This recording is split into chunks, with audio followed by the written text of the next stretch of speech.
Hey strong people, Kalle Beck here from StartingStrongman.com, bringing you day 2, the final qualifying day for World's Strongest Man from all the heats. And if you just want to see the results, you can go to StartingStrongman.com. Click on the top. First thing has a breakdown of all the numbers and everything. And also check out Starting Strongman on Facebook, pinned post in the group for live updates. Follow me on Twitter @LetKaleLift, patreon.com/startingstrongman, and you've probably turned this video off by now, but here's the actual information. In Group 1, first event, everyone did it. Every group did the same event. First was a loading race. 5 implements, looked really cool. It was monster truck parts. So they did 2 giant like beadlock monster truck rims, which are like, they're huge. They look like the thing, you know, Mario goes down. They're so big. They're probably about 200 pounds. They had to pick up an engine block, a wheel hub, and a rear axle housing. No gears in it, just the housing. I picked up a front axle with the gears and did a duck walk with it. Anyways, I think I'm ahead of the curve. Also during quarantine, I had one of my clients, because they didn't have any weights, training with an engine block. Isn't that how strongman's so cool? They're like, she was like, hey, I have an engine block laying around in my garage and these bands. All right, let's figure out how to train. So, cool events. World's Strongest Man posted pictures of them. If I remember, I'll insert some here. Don't know if I'll have time to edit. Anyways. So, event 1, in Group 1, we had Luke Richardson, the future, winning that event. Kind of coming alive. He's pretty consistent, getting 2/3 on day 1. So he won that event to get 11 points after 3 events. 5 in 46.30 seconds. And then second was Pa O'Dwyer, of Ireland, 5 in 48.99. 7 points after that event. Then Robert Oberst was third with 5 in 56.96. Jerry Pritchett right behind him with 5 in 57.37. I want to do a quick note. Gabriel Pena did not do the event. He said he felt, you can go on his Instagram, I think it's at the Texas Titan. He put up a video explaining what happened. He basically went into AFib after a tremendous effort in the deadlift, almost getting 9 reps, according to him, which would have equaled Jerry Pritchett. So you know he went all out. And thankfully he consulted doctors instead of keeping it in, and they told him to withdraw, and he's in the hospital. Wish him a speedy recovery, and hopefully he's fine in the future. And I commend him for being a smart athlete and not trying to continue with his heart feeling funny and actually consulting the doctors. Like he said in his video, too many times we lost too many strongmen young, and it's not worth it. Onto the log lift. Group 1 did the log lift. Jerry Pritchett won the log lift, and he also, since he got basically last in the loading race, would have went first. So they had a 75-second time limit. I believe the log was, I think it's like 330 or 340 pounds, something like that. And Jerry got 9. So, you know, I've said, you know, sometimes Jerry's shoulders and upper body has some tweaks, some, you know, tears, little things that have kept his overhead back, but he's very strong on overhead. And this shows 9. Beat Robert Oberst in the overhead lift. And then, you know, we had Luke Richardson getting 8 in 67 seconds. Robert Oberst getting 8 in 73.59. Pa O'Dwyer with 5 in 66.25. Jerry Pritchett wins the group. Luke Richardson is in second with 15 points at the end of the day. And Robert Oberst third with 11. So, and then Pa O'Dwyer 9. So then second and third, Luke Richardson and Robert Oberst go into the stones. They change the stone from a last man standing where it's, you know, you toss a stone, I toss the stone back until someone stops, into an 8-stone series. And they went one at a time. And third went and then second went after. So there's a little bit of an advantage for going second. I still do not like any sort of eliminator thing in the qualifiers. Just make the stones count like every other event. Just do that. What I would like is you take all the third place finishers from every group and you have them do a stone run, and the top 2 finishers in that stone run qualify for the finals. And then you have 12. I think something like that would be interesting. But basically, like let's say here, Rob Oberst was, according to this, it could be wrong, these are unofficial scores, 4 points behind Luke Richardson. If he would have beat him barely in the stone off, then he would have made up 4 points when he should have only counted for 1. That makes the stones more important. As long as you're good at stones and you can get in third, you're going into the World's Strongest Man finals. That's how the game's set up right now. So it's making one event way more important than the other 4 events. And what sport is like that? It's like if all of a sudden touchdowns were worth, triple points in the fourth quarter or something. It's a gimmick. It's like, is this a game show like Survivor, or is this a sport? Just my thoughts. But Luke Richardson gets 5 stones in 47.5 seconds to beat Oberst's 4 and advances to the finals. Great story. The future, Europe's strongest man, into the finals. Congrats to him, along with Jerry Pritchett. On to Heat 2. The loading race, we had very fast times throughout this whole Group 2. Group 2 super tight. Hard group. We had Kevin Ferris winning it with 5 in 42.94. And then next was Adam Bishop with 5 in 44.81. Then Evan Singleton, 5 in 46.47. Then Mikhail Shivakov, 5 in 51.18. Mark Felix managed 4 implements in 41.28. So Kevin Ferris had a 2-point lead over Adam Bishop going into the dumbbell press. And Mikhail Shivakov, I should have called this one because I saw him do a double dumbbell press at the LA Fit Expo years ago, and he was very good at it. He won with 6 reps in the dumbbell press to get 5 points and end up with 13 points overall. Evan Singleton got 5 reps in the dumbbell press to get 4 with 13 points overall. They tie for second.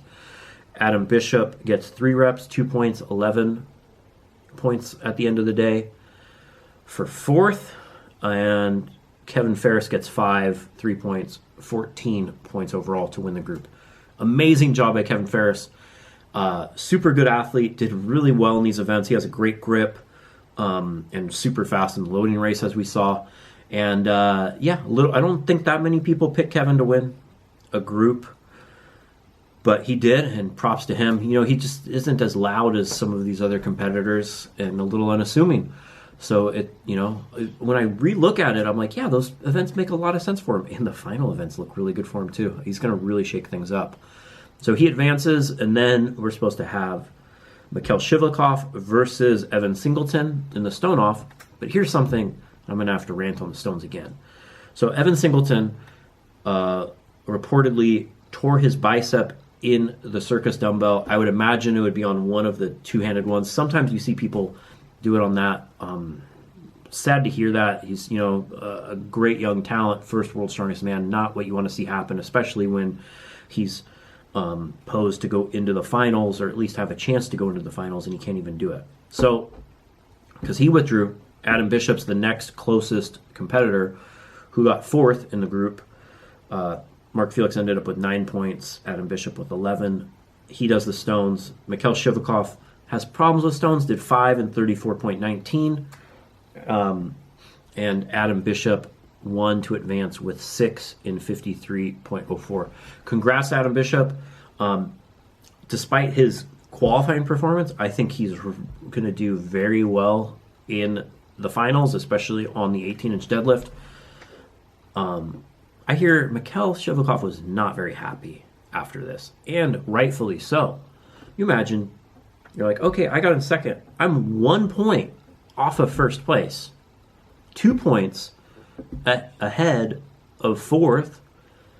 And, you do the stone off. Could have Adam Bishop overtaken him if they all had to do stones? Maybe. It's only a 2-point lead. But just, we'll never know. So there's always that question. Did Mikkel get hosed? Or would have Adam just won it outright if it was like every other strongman contest and there weren't gimmicks in it? And it's unfortunate for Adam as well, for people like me and others to have to bring stuff like that up instead of just going, hey, congrats to the finals. Going to the finals. It's nothing against Adam at all. He played the game. He won. Heat 3. Alexei Novikov cruised through this group, but Tom Stoltman did the loading race, got first in that with 5 and 39.11 seconds, the fastest time out of any group. And then followed by Maxime Boudreau with 5 and 42.57, or 42.57. Alexei Novikov third, 44.4. And then we went on to the dumbbell press. It was very tight with Alexei with 12, Tom Stoltman 11, Maxime 10. Alexei got 8 reps in the dumbbell. Second only to Brian Shaw getting 9. Let's not skip ahead. But you think Brian didn't just do one more than Alexei on purpose? That was way more than he needed to win the group. Maybe send him a message. So Alexei wins the group, then ends up being with 15 points Tom Stoltman in second versus Maxime Boudreau in third with 13 points. Maxime gets 7 stones in 38.30, which would have won a lot of these stone offs, but sorry, you're going against Tom Stoltman, who does all 8 in 39 seconds, which is kind of ridiculous. He did one more stone than Maxime with not even one more second. And I'm sure he could have done it faster if it was like all out versus everyone. In the group, Trey Mitchell ends up with 10 points, getting fourth. Gavin Bilton 4. Here he had some sort of injury. He still did the dumbbell press. They all got 3 reps on it, so good for him. Good for Gavin to stick it through and still put some points up on the board. Heat 4, JF Caron looked the most relaxed, calm, collected, probably out of anyone all weekend. So he wins the loading race. I think it's because JF owns a tire shop and he knows how to pick up car parts where these other guys don't even know what they are. So he's like, it's a wheel, you pick it up like this. 5 and 47.13. Graham Hicks is 5 and 56.35 for last in the heat. And I called this one. Ithor Melstead. I said, hey, I don't know anything about him, but he's Icelandic. I think he could do well in the loading race, and he got second with 5 and 52.10. Then we go on to the log lift. JF just did 1, all he needed to win the group. So smart, got to conserve himself, didn't have to do stones, only had to do 1 log. Graham Hicks went all out to get 9 in 69.07 for 5 points to end up with 12 points overall, to just beat Ithor Melstead, who ended up with 11. And Bobby Thompson got 14.5 points, and he also did 1 rep in the log, knowing that he was already pretty much had second wrapped up. So Bobby and JF were pretty soundly controlled this group from start to finish, but this one is controlled by who goes into the Atlas Stones, and Bobby Graham put up 6 in 50.34 seconds, and Bobby managed 5 in 75 seconds. Judging by that time limit, he kept trying and went all out, but unfortunately, there's the stone off. Congrats to Graham Hicks. Really looking forward to him doing the log ladder, and another British athlete wins the stone off. So we have JF Caron winning the group, Graham Hicks advancing due to the stone off. Heat 5. This was the crazy group because everyone was just like, what is going on with Brian? Is Brian okay? Is he strategic? We don't know. But it all worked out in the end because, and then it even got shaken up even more because in the loading race, so they went in, Terry Hollins was leading the group going into day 2, 9.5 points. Brian Shaw right behind him, 8.5. Loading race, Ivers Smokestelis wins the event with 5 in 40.50, which was second out of all groups, just to Tom Stoltman, showing that I picked him to make in the finals. I might be the only person. I'm getting ahead of myself. I'm wrong about a lot, and I probably didn't even pick him. So he got that for first in the group. Then second was Luke Stoltman, 5 in 42.31, would have won a lot of groups. Followed by Terry Hollins, 5 in 52.68. Then Brian Shaw, 5 in 54.21. So picking up just 2 points. Nick Best, 4 in 81.88. 4 points overall. So after that, Terry Hollins has a 2-point lead in the group, and then Ivars and Brian Shaw are tied. But dumbbell, Brian's very good at it. We all kind of expected him to win, especially based on this group. And he does with a solid 9 reps, the most out of anyone, I believe, that did dumbbell. Picking up 5 points, getting 15.5 points, making it seem like everything was strategic and planned, and he did everything exactly how he wanted to make the finals. It's very possible. Heard there was a gentleman's agreement between him and Terry to just go to 6 and split points. We may never know until someone says so. I really want to see the video of both of their deadlifts to gauge how hard it was for both of them to see that. It'll be interesting. So 15.5, Terry Hollins gets 1 rep on the dumbbell press for 2 points in the event to get 14.5 points, 1 point off. So that could be the difference. I don't know. Ivars gets 3. Luke Stoltman gets 4. Luke, unfortunately, not his world's strongest man. He ends up in 4th place in the group. Nick Best, 0 reps. He's fresh off of shoulder surgery. 4 points overall, last in the group. And then, Ivars gets 13.5. So then Ivars gets 7 stones in 39.57 seconds.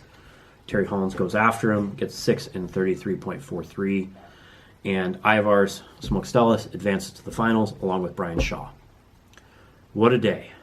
So, to wrap it up, Heat 5, Brian Shaw, Ivars Smokestelis. Heat 4, JF Caron, Graham Hicks. Heat 3, Alexei Novikov, Tom Stoltman. Heat 2, Kevin Ferris, Adam Bishop. Heat 1, Jerry Pritchett, Luke Richardson. I'm Kalle Beck. Thanks for watching.